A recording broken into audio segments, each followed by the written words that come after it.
Suspended collector Ayush ઓકની વધી શકે છે મુશ્કેલી। પૂર્વ સાંસદ વિરજી ઠુંબરે સીએમ ભૂપેન્દ્રભાઈ પટેલને પત્ર લખ્યો।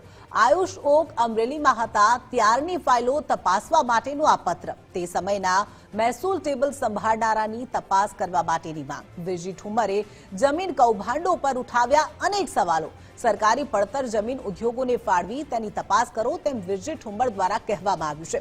ગૌચરની જમીનો પવનચક્કી માટે ફાળવી દેવાઈ તેમ પણ વિરજી ઠુંબર દ્વારા કહેવામાં આવી રહ્યું છે। તો આ મામલે મુખ્યમંત્રી ભૂપેન્દ્રભાઈ પટેલને તેમણે પત્ર લખ્યો છે। વધુ વિગતો સાથે એસોસિએટ એડિટર ધર્મેશ વૈદ્ય ફોન લાઈન પર જોડાઈ ગયા છે।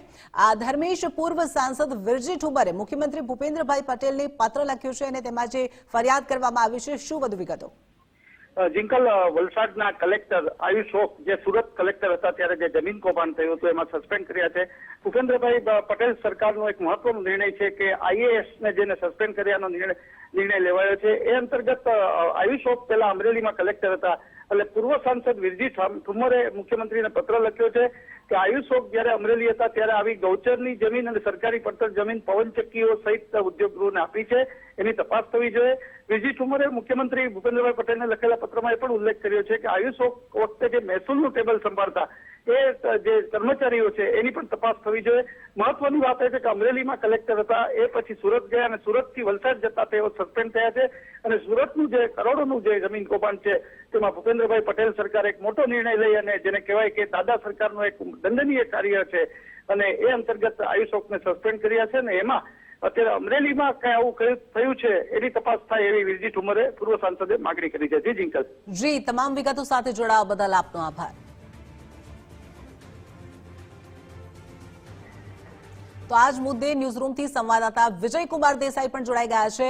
વિજય, સસ્પેન્ડેડ કલેક્ટર આયુષ ઓકની મુશ્કેલીઓ વધી શકે છે કારણ કે હવે વિરજી ઠુંબરે તેમને લઈ અને મુખ્યમંત્રી ભૂપેન્દ્રભાઈ પટેલને પત્ર લખ્યું છે।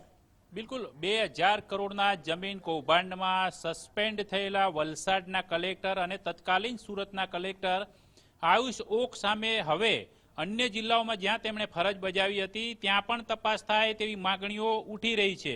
સૌપ્રથમ અત્યારે પૂર્વ ધારાસભ્ય વિરજી ઠુંમરે માંગણી કરી છે પત્ર લખીને કે તેઓ અમરેલીના કલેક્ટર હતા એ સમયે તેમણે કરેલા કૌભાંડોની તપાસ થાય।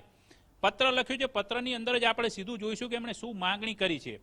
કલેક્ટર આયુષ ઓક ફરજકાળ દરમિયાન સરકારી ગૌચર પડતર અને અન્ય જમીનની ફાળવણીમાં થયેલી ગેરરીતિની તપાસ કરવા બાબત એટલે બની શકે છે કે આની અંદર સૌથી મોટા ઘટસ્ફોટ હોય કારણ કે તત્કાલીન કલેક્ટર તરીકે જ્યારે તેઓ ફરજ બજાવતા હતા ત્યારે જમીનોમાં અનેક નાના મોટા ગેરરીતિઓ થતી હતી તેવી ચર્ચા ચાલી રહી છે। સરકારી પડતરને અનેક જમીન પવનચક્કીઓ જુદા જુદા ઇન્ડસ્ટ્રીયલ લિસ્ટને ઇકો ઝોનમાં આવતી અને જે ન ફાળવી શકાય, ઉપયોગ ન કરી શકાય તેવી અનેક જમીનો પોતાના કાર્યકાળ દરમિયાન ભ્રષ્ટ નીતિ અપનાવીને ફાળવીને પોતે કરોડો રૂપિયા કોઈ મીડિયેટરને આપીને સુરત જિલ્લા કલેક્ટર તરીકે મહત્વની જગ્યામાં પોસ્ટ મેળવેલ અને સુરતમાં પણ અનેક મસમોટી ગેરરીતિઓ આચરી છે। એટલે આ સૌથી મોટો ગંભીર પ્રકારનો આરોપ છે કારણ કે આ આયુષ ઓક હતા કલેક્ટર પરંતુ સસ્પેન્ડ થયા છે 2000 કરોડના જમીન કૌભાંડમાં।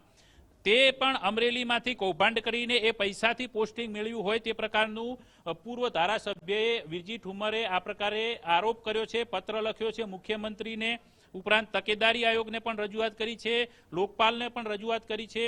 તેમણે કહ્યું છે કે મિલી ભગતના કારણે કેટલાક તથ્યો એટલે આની અંદર એક બિન સત્તાવાર રીતે તેઓ એવું કહેવા માંગે છે કે અમરેલી કલેક્ટર ઓફિસમાં ગાયકવાડ સમયની જે સરકારની એન્ટિક ગણાતી એક ઘડિયાળ પોતે ટ્રાન્સફર થયા પછી બંગલામાંથી ગાયબ છે ને એની તપાસ ચાલી રહી છે। એટલે કે જે તે સમયની એન્ટિક એટલે પૌરાણિક ચીજ વસ્તુઓની ચોરી કરી ગયા હોય આ કલેક્ટર એવો આરોપ કહી શકાય કારણ કે ભલે તેઓ ઘડિયાળ ચોરી ગયા પરંતુ સમય તેમનો ખરાબ ચાલુ થયો છે એ સ્પષ્ટ વાત છે।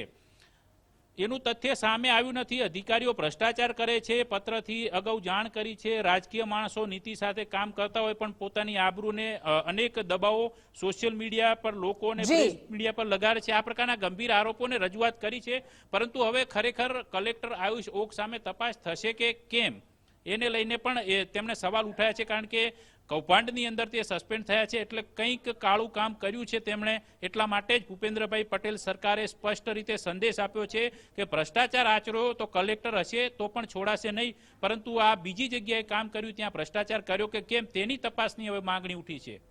જી વિજય, માહિતી બદલ આપનો આભાર.